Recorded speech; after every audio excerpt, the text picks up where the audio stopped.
Hello बच्चों, एक प्रश्न है हमारे पास कि किसी विद्युत धारावाहिक सीधी लंबी परिनालिका के भीतर चुंबकीय क्षेत्र। तो चार ऑप्शंस हमारे पास दिए गए हैं, हमें बताना है कि प्रश्न का हल क्या होगा। तो सबसे पहले मैं बात करता हूँ प्रश्न की में प्रयोग होने वाली जो मुख्य अवधारणा होगी। जैसे कि हम जानते हैं, सबसे पहले हम बात करेंगे कि परिनालिका क्या होती है।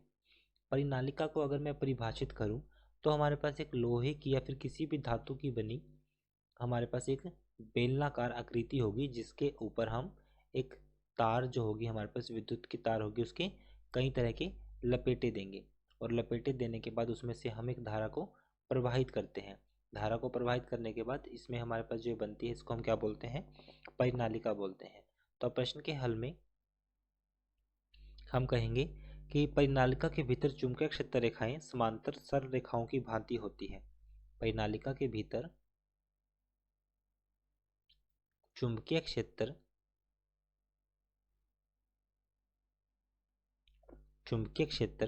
रेखाएं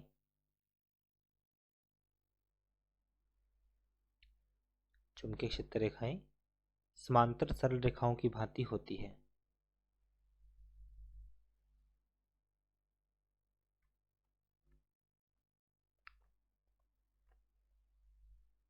सरल रेखाओं की भांति होती है।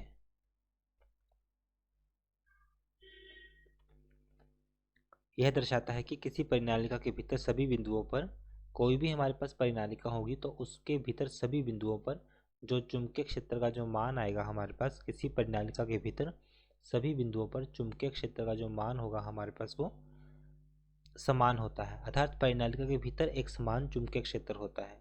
तो परिनालिका के भीतर जो हमारे पास चुंबकीय क्षेत्र का मान रहेगा वो उसका समान रहेगा।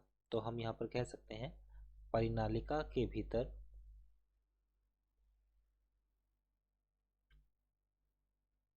चुंबकीय क्षेत्र एक समान रहता है।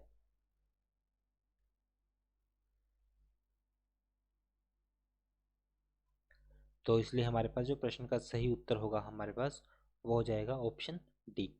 आशा करता हूँ कि प्रश्न का हल आपको समझ में आया होगा। धन्यवाद।